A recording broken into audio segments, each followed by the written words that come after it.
Sun and Robin Reuben Weinberg and Josh and Alyssa Weinberg. The Nishmas Naftali Ben Tzvi is the Shem Shalom Eli and all things shall be Simcha Nachas and Baruch. So we're on page Pei Beis Das Asfiris. What page? Pei Beis. Pei Beis.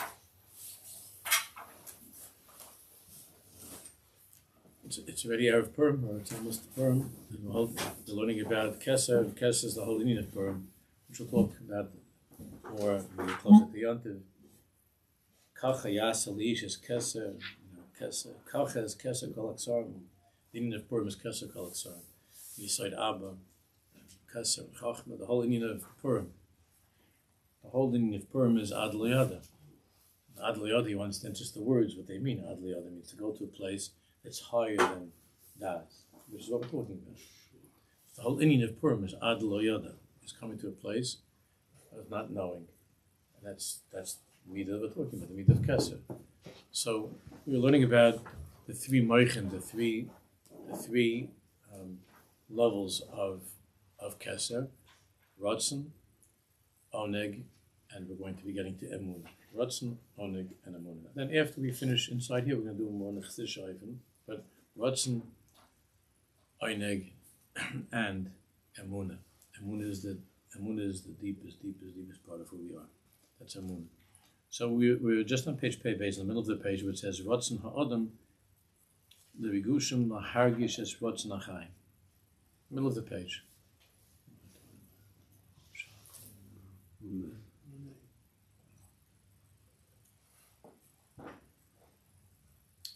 We were learning about how this aspect of this bechina of Keser, which is Oneg, is that behind the retanas that we have, behind the things that we want, is that hope and that anticipation, that dream to receive a certain Oneg from that through those retanas, which explains what he writes now, which we've spoken about many times over the years. Zeh hezbel tofa muzara. This parenthetically can explain a very strange thing that we see. That we see especially in our times. I've spoken about this many times over the years.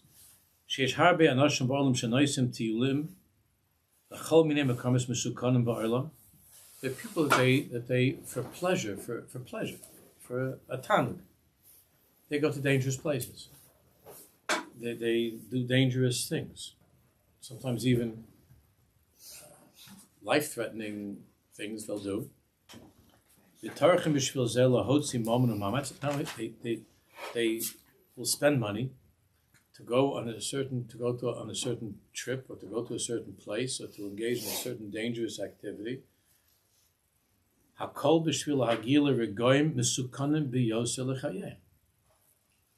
They spend money. Mostly we try to spend money not to be in danger. There are people that will spend money to be in situations to get a certain thrill, whatever, parachuting, whatever it is, to get a certain thrill. Just that to come to that moment of that pachad, of that I almost died, I could have died. Come on, Pisgah's Har Gavoa, people who go mountain climbing. Remember, my wife gave a shir to the women by Elu, Miyala Barasham, and so my wife she's when she prepares a shir, she sits like for hours looking up everything about mountain climbing. Because I'm just like not good like that. I'm a guy, she does like research and we'll take out like a book on mountain climbing, because she's giving a 45-minute shir on mountain climbing, so she wants to know all about mountain climbing. So she was telling me crazy things what people do. She was just sharing with me some of these stories that she read about mountain climbing, which I understand why you just take an elevator or something. I get it. That people that spend a significant part of their lives risking their lives to get to the top of a mountain somewhere. And the description of what goes on until you get to the pachet, what goes on. And many people die. It's not just risking. Many people die. So, Omokum im Chayis Musukanos Chadayma, to go with some dangerous animals, to go hunting in a place where, not from inside a car like some safari to go see, but to go some dangerous thing. And if you talk to them, like when they're old people, these people, they look back, especially like like in the movies, you had like the guy that has like the bear on the wall, you know what I mean, the head of the bear. So, you ever see a Jewish house like that? So they had like, and that was like, I got that bear, and it was me and the bear, and that last second, it came down to that last second, I got him, and they will look back on that as being the highest moments of their lives, without a question, the most exciting and most fulfilling times of their lives, were when they had these adventures. The tofa'ah zu tmuha ma'od. So this is very odd. Madua sheben adam yotze l'saknes chayev. Why would otherwise a person who seems to be healthy and normal, because this guy could be like a regular, normal business guy, a father, a husband. Why would an otherwise normal person yotze l'saknes chayev? Yotze l'saknes chayev. Why would he want to endanger his life?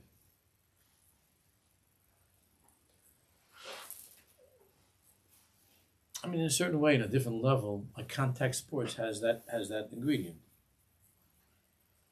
There is an ingredient of that, because there always is that possibility of a terrible injury, and these things happen all the time in contact sports. There's something of that. So what is that? So we understand. It's not a deep mystery, but it's this sugi that we're in. It comes from a very, very, very, very deep need on the part of a person. What's motivating this person? Because when he's in that scary matzav of danger,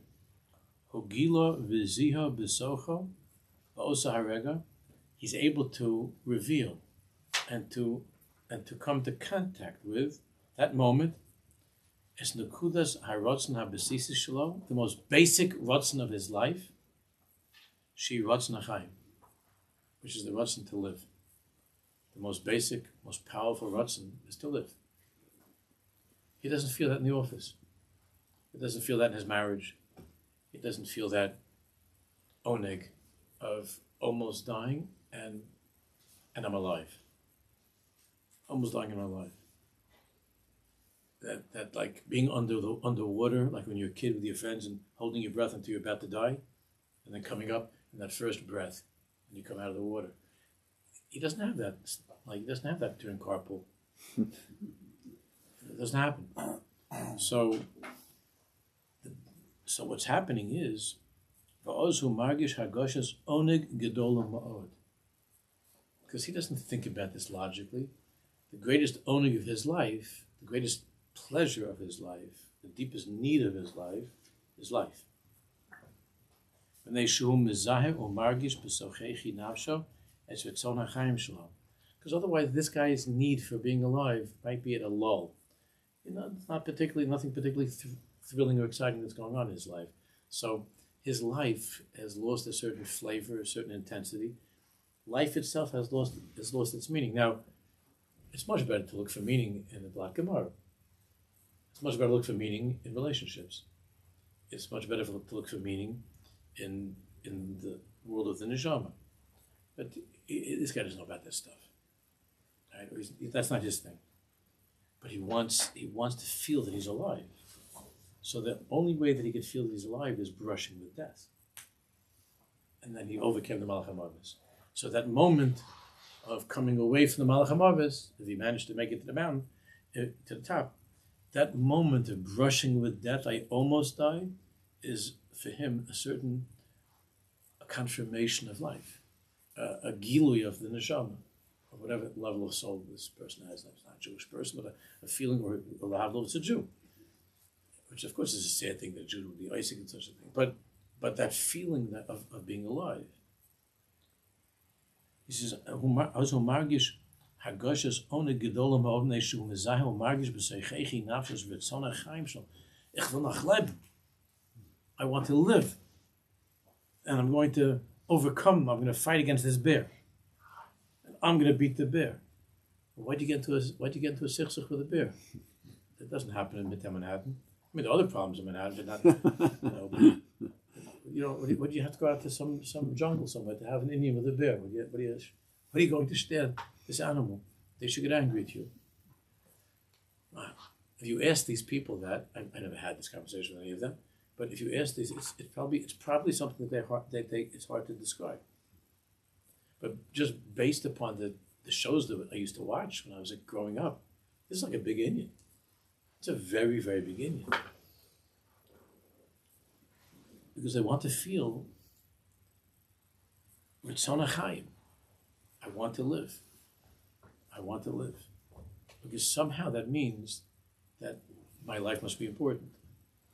Because I fought for my life. I was about to lose my life, and now I reclaimed my life. I have my life. And there's no greater honor than that. L'chein kol kach harbe bnei adam mis'amtzim lahagil l'matzavim ke'ela shel sikun chayim.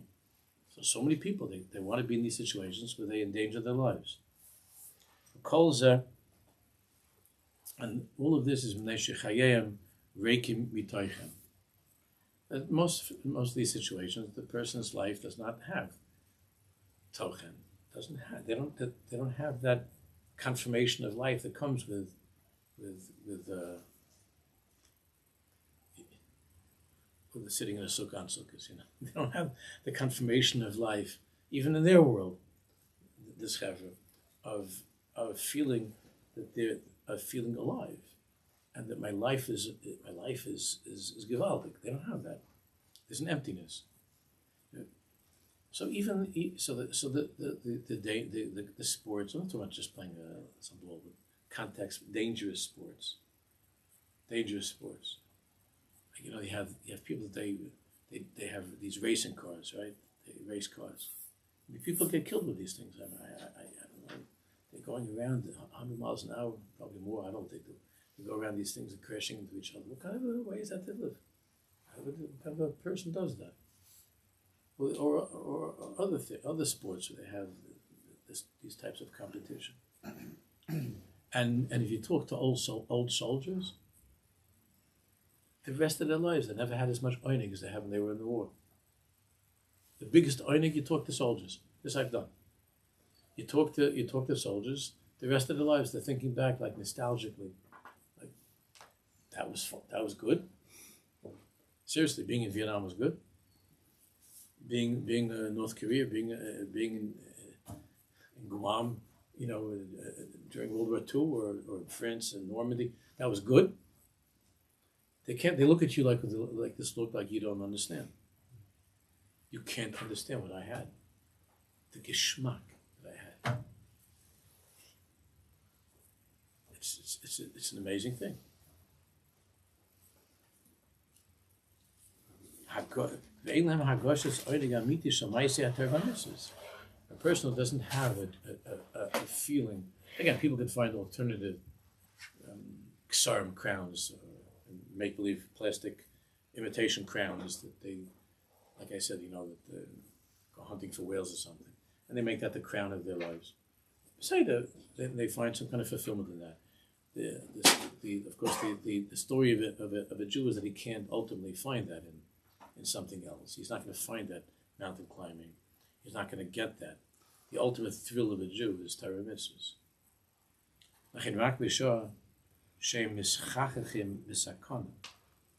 Therefore, only when this person comes into contact, mischachim means they rub up against, they come into contact with sakana, the danger, where I almost died, or I could have died, or been seriously injured, I could have lost it. Then, margishim es ritzon HaChaim, but I don't want to die. I want to live. La almost ki echya. And therefore, beating the bear is, I want to live. Climbing the mountain, I overcame death. And I'm alive. It's very, very, very pathetic. It's a very real and deep thing. It's very pathetic, it's very sad. So what happens what happens to a guy that's like not enjoying his learning in yeshiva and he's looking for thrills? So there are other ways of doing this. You don't have to climb a mountain. There are other dangerous activities the person can engage in.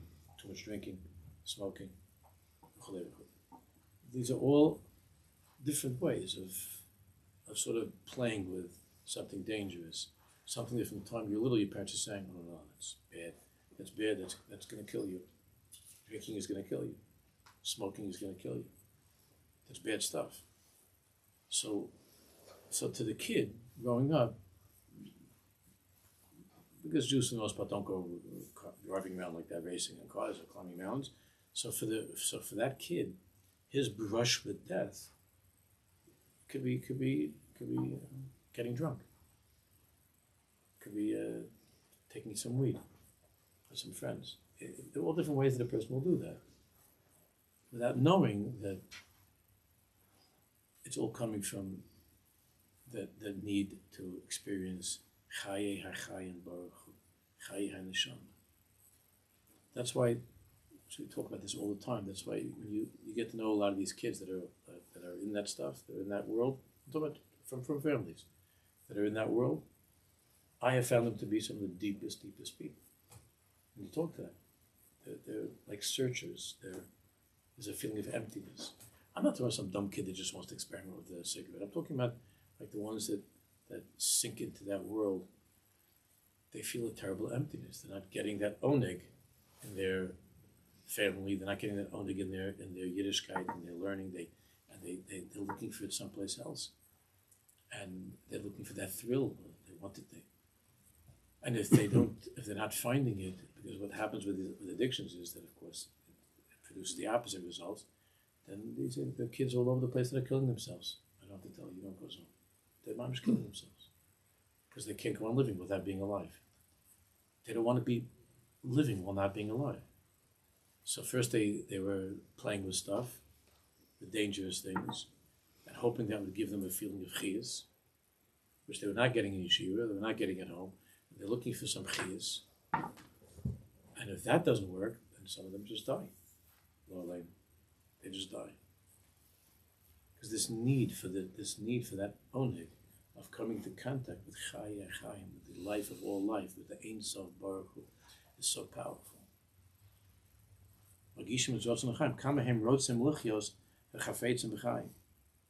How much they really do want to live. So ba'oisei rega, at that moment, when they get to the top of the mountain or they kill the bear, at that moment, yeshlam eze shaychus nekudas oneg. They have a shaychus to that nekuda of oneg, of the keser, of the crown. Mizeh ha'omek v'mashu meniya osam. And that is really what is motivating people to engage in these kind of things. That's what's behind it. So now we're going to talk about the deepest, the pnimius of Keser, which is Emunah. Let me just give a little bit of a hakdama to the next, to Emunah, to the bottom of page Beis. A little bit of hakdama.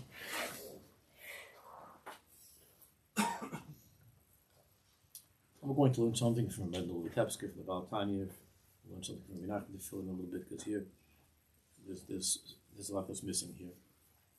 But just by way of Hakdama,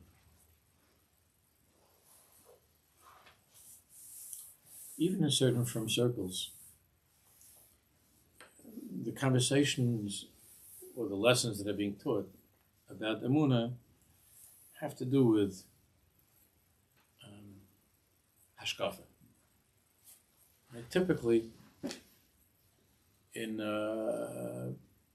seminars or seminaries or in places where they're Hashem talking about these things, which is good. So this will usually be part of the kids or the adults' hashkafa class.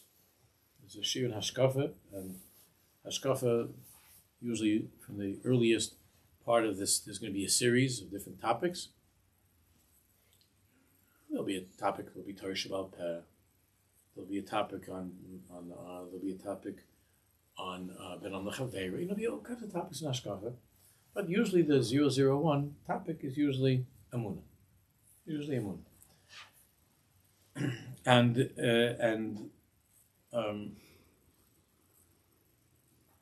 the impression that one could get, and certainly a lot of the young people get,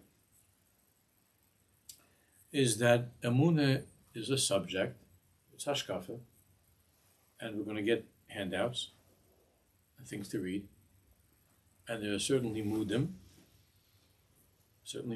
Sometimes they'll be like spectacularly mudim to show all kinds of gematrias, and fancy stuff, and like some shocking things. But things that we're going to study about and that we're going to acquire through our hashkafa class, or in the shul they're going to have a series of talks on emunah, and we're going to study this subject. And the hope on the part of the teachers is that by imparting this wisdom and by going through some source sheets, that it's going to help the chaver with their emunah. There's truth to that. We'll talk about that a lot. There's no question that the Ratzon Hashem and the Ratzon of the Chachamim is that we learn, and that we learn about emunah, and we learn the Sifrei HaEmunah. But here's where the problem is.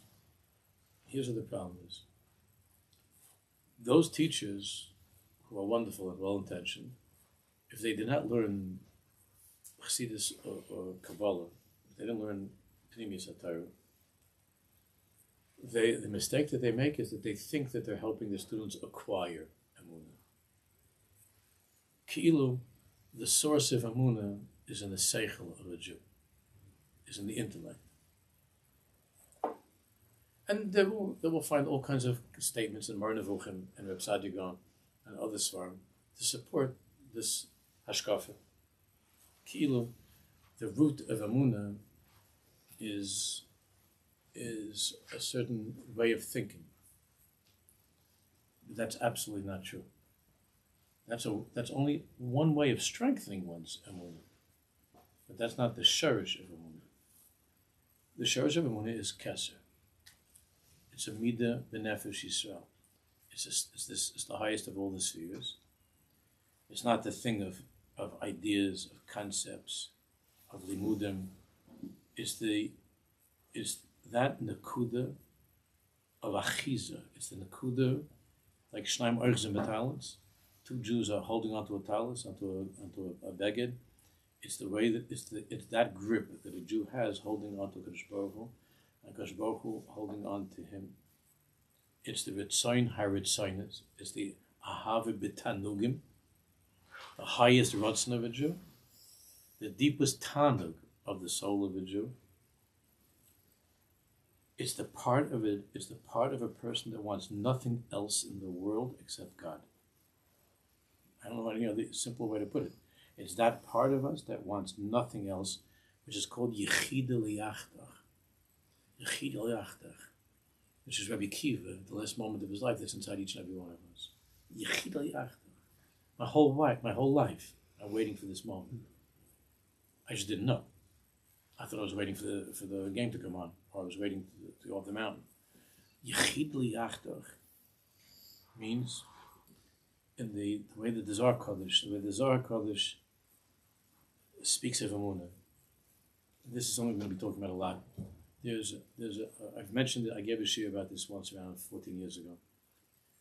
About these words, 15 years b'chayis. But the lashon of the Zohar Kodesh is the makom of emunah in a Jew. The makom of emunah in a Jew is called reisha de lo yada v'lo isyada. Reisha de lo yada v'lo isyada. Yada v'lo isyada means the rosh, the reisha, the head, the mind, the brain, the moichin. Reisha de lo yada, that part of me, shelo yodea. Reisha de lo yada, that doesn't know. Reisha de lo yada, v'lo isyada, and it cannot be known to me. It's unknown. I don't know it, and it's unknown to me. Lo yada v'lo is yada. Harosh lo yodea v'lo noda mahu. Or in the language of Purim, ad lo yada. Ad lo yada. So here, the seminar, the Hashkafa class in school, or at the Shabbaton, whatever it is, it's all about yada. It's all to fill the person with ideas. And through these ideas, ki'ilu, if you understand this, then you will believe. Then you will acquire emunah. That is absolutely not true. You can chazik your emunah, you can embellish, you can give it some taste and flavor, but that's not what emunah is. It's not the definition of emunah. The true definition of emunah is only something that you will hear in the Svar HaKadoshim, and in the Svar of Pnimius. The true definition is Lo Yada V'lo Yada. Lo Yada means it's something which cannot be defined. It cannot be understood with seichel. It's impossible. All the learning that we do is laha'ir es emunah, to illuminate the emunah, to make the emunah more lichtig. And therefore we have to do all the time. Of course, we should learn all the Svar to make it more clear and more and bring it out, to be magala the emunah, to reveal the emunah. In other words, the whole inyan of all these limudim is not to acquire emunah; it's to bring the nefesh Bahamas to listen to the nefesh Elokis. Listen to the words I just said. What we want through all this teaching and studying of the emunah is to be makar of the nefesh Bahamas. Achman is the nefesh Bahamas. The nefesh Bahamas wants just to have a steak and to go to sleep. So I want to be makar of the nefesh Bahamas, the nefesh Elokis. Nefesh Elokis is a mitzias of emunah. That the neshama. The nefesh Elokis, yichil yachtach, wants to dial Kiddush Hashem this second, right now, in all of us. Wants to give ourselves completely over to HaKadosh Baruch Hu and nothing else. That's who we are. That's the essence of a Jew. The whole inyan of learning about emunah and talking about emunah and all this stuff that we study is just nefesh Elokis is saying to nefesh Bahamas, I want to talk to you. So, nefesh Elokis, the essence, the godly soul, is saying to nefesh Bahamas, to the animal soul, will you please pay attention? Listen to me. I want to talk to you about something. I want to talk to you about who you really are. I want to tell you there's something inside of us. It's called Keser. It's called the crown. It's the shurish of emunah. And the Nefesh Bahamas says, where does that come from? So the Nefesh Elokis says, Nefesh Bahamas, Yerushalayim are the same. Akasha. We arshin this from the Avos, from the Imahos. It's something that was like Rabbi Levi calls it the Inyan Eloki. When you look in Kuzari, I mean, that was in Arabic, but it's translated into Hebrew as Inyan Eloki, the godly thing. Inyan Eloki, that's how it's in Kuzari. When the Chacham, when the Tzaddik is talking to the king of the Kuzari, so he's explaining this Inyan this Inyan Eloki that is something that we have, that Jews received. It's a gift. It's not something you can get in the library or in a shir. You could be mechazik, you could be mayor, you could illuminate that. But the etzem ha-nekuda of Elokus in a Jew is the teva. It's the nature of a Jew. Sometimes in the Svar HaKadoshim you'll find a term that's very sweet. It's called oneg ha-ne'elam. It's very sweet. The hidden oneg. Now, the revealed oneg is the guy shooting the bear, climbing the mountain, or the Jew that's tackling the guy on the 5-yard line. But the oneg hane'elam of life, the hidden oneg, is something that we don't usually. Tzaddikim think about that all the time, but regular people don't think about that. It's just not on the mind. That oneg hane'elam, which, as I said last week, which this guy might feel that second when he's being killed because he's a Jew and he's dying al Kiddush Hashem, and that split second, which we can't talk about because he's dead, that split second, that oneg hane'elam comes out in the most amazing way, that this is what I was looking for. The rest of the Chavah think, oh, the poor guy. This is what I was looking for my whole life. I tried to find it on the basketball court. I tried to find it with a girl. I tried to find it in politics. I tried to find it, climbing a mountain. I tried to find this. So it's called the Oneg and Ne'elam because you don't usually think about it in a revealed way. It works like behind the scenes, and it affects many things we do in life in ways that we can't explain. In ways that we can't explain. It's the kind of a thing that you don't know why it keeps you going to shul, or it keeps some person that's not from, that wants to wear tzitzis going out to war. It's not superstition. The people who are nervous about these things will try to explain it like some kind of a. So it's not. There's an oneg and ne'elam that's. There's a very deep and hidden pleasure of being in that place that Jews can't explain themselves. They can't explain themselves. Where does this come from? The Indian of a tzaddik is to help the person understand that, to feel that, to recognize that in his life. This oneg ha'ne'elam that's there, it's very, very, very hidden, and it wants desperately to be revealed. And it's always the Nefesh Elokis begging the Nefesh Bahamas to allow this art to be experienced. The Nefesh Elokis is constantly begging the Nefesh Bahamas. Listen to the words of this. You're saying right now, Asher Yoshvei V'Secha. Nefesh Elokis says, you came with me to Shul anyway. We traveled together. So listen to the Asher. But instead, the head goes to work. I got some deal. I got to work on. And you're in some other place. And Nefesh Elokis says to Nefesh Bahamas, I'll ask you, just forget about the rest of the davening. Just one sentence. Asher Yoshvei V'Secha. Just listen to the Nefesh Elokis, the Nefesh Bahamas. And Nefesh Elokis says to Nefesh Bahamas, I'm promising you, if you will join me into this, if you'll hear this, if you'll come together with me into this Ashrei, I'll be Gavaldi. The Nefesh Bahamas is very cynical. Nefesh Bahamas says, do me a favor. That's not what I get my thrills from. I don't get my thrill from any Ashrei. I get my thrill from finishing up Ashrei, or from getting past davening and going to breakfast. I don't get any thrill from Ashrei. So this is the constant milchama that the Tanya is talking about, the whole Sefer Tanya. This milchama that's going on, that there should be a kibush, to be koivesh, to conquer. The Nefesh Bahamas wants to get the Nefesh Elokis also. It's not just the Nefesh Bahamas is not passive. The Nefesh Bahamas is trying to win the Nefesh Elokis. To bring this person, Chalila, into something which is to have an imaginary onik from something that's even forbidden. God forbid. But this is the milchama. It's over that keser, that in Ashrei Ham Shekacha Lo Keser Kol Haksar. Ashrei Ham Shekacha Lo. So the source of Emunah is never a book, it's never a movie, it's never even an experience, it's not the source of Emunah. Emunah exists inside each and every Jew as a reality. That's the realest part of who he is. It's the etzem hachayim of a Jew.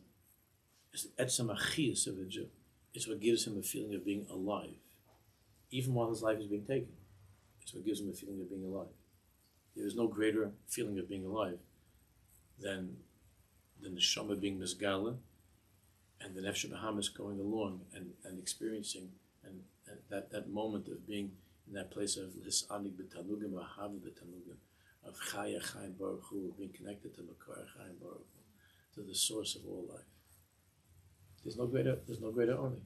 And when a person experiences that, when he comes to recognize that, then all of the vitzonos of his life change. What he wants changes. He no longer wants silly things. He wants that oneg of coming to contact with that place that's called Keser Kol Haksar, which is the kuda of Emunah, which is the Yechid L'Yachtach inside of the Jew. The emes is the biggest yantiv of the year. This is Purim. The biggest yantiv of the year. So all the tzaddikim, so that's what the Yesod Abba, the Or of Abba, which I'm going to go talk more about later on. It's the thing of Keser Kol Haksar, which the Kaman and the whole Sefer Kesem Oifim, the Kaman is on this nakuda of Keser Kol Haksar. That's how he begins this whole Kacha yas alish shamel chavitz vikar. Kacha yas alish kesa kolaksom kacha yas alish. The meaning of Adliada. Therefore, the Heilige Command and other tzaddikim, coming in the Sefer and Megillah and other tzaddikim explain that you see that when it comes to the Yontif of Purim, even the simplest, lowest Jew can come to the madrega of the biggest city. On Purim, it might not last, but he can on Purim he can come, and the way the Command said is it's not even hard. Come to the madrega of the biggest city on Purim because it's that or of Abba, of Chachma that's connected to this crown, to Kezer. There's or Ima, there's or Abba. And therefore the whole Indian is being silly on Purim, of surrendering one's das, of coming to a place of lo yad of lo yisyad. I don't know anything. I don't know anything. That's when you make a l'chaim. The biggest day of l'chaim of the year, l'chaim, is on Purim. What's the l'chaim of Purim? It's on Purim. On Purim, there's no greater time of the year that we can experience life than that day where our lives were almost taken away from us because of the Gzeira of Haman. And the victory over Amalek, all of Amalek is Sveikis, Sichlias, seminars. That's Amalek. Proofs. Amalek is proofs. Sichlias of Yiddishkeit. And Amalek is eradicated, is erased by Purim.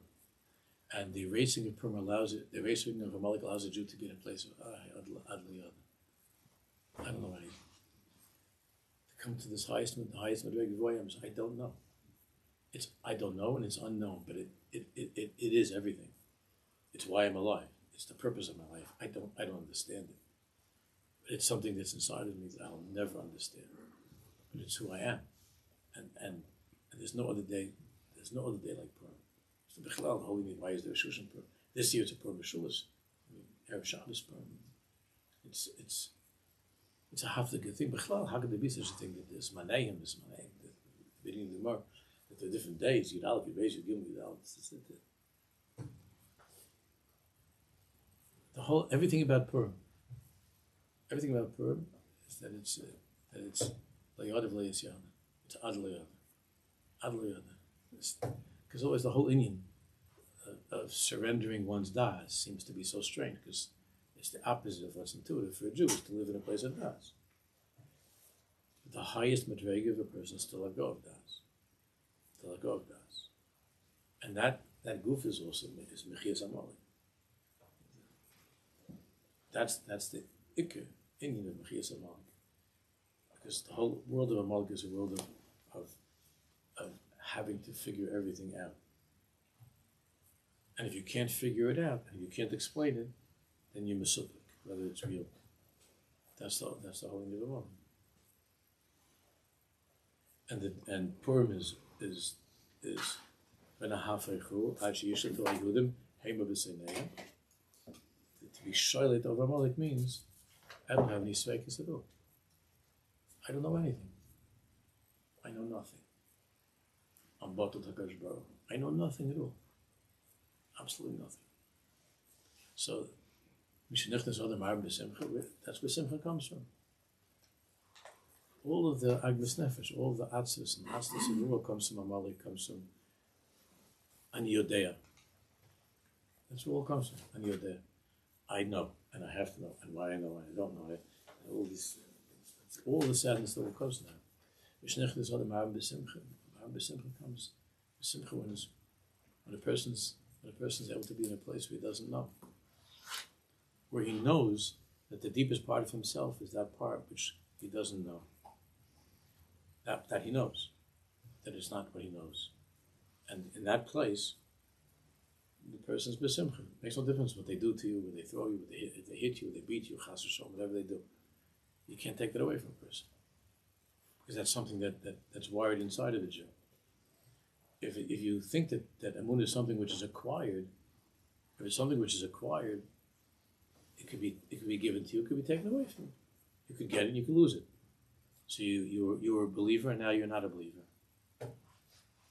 A Jew can never be a non-believer. Doesn't make a difference if he's screaming, he's yelling. He says, I'm an atheist. It's a gelech, it's a joke. The tzaddikim never believe those people. It's because the tzaddikim know that that's not what emunah is. So the Jew gets up and he says, I'm an atheist. I never was a God. I don't believe in God. I come from a family of atheists. It's mamish Purim shvil. It's a Purim shvil. The ones that yell the loudest have bigger emunah, because they're trying to drown it out by yelling that they're atheists. But they have the biggest emunah. There's no such thing. There can't be such a thing as a Jew that doesn't have that. It can be very, very, very carved. Oh, terrible. Terrible. But there's no such thing. The etzem of a Jew is not Avinu. No such thing. Bez Hashem will continue.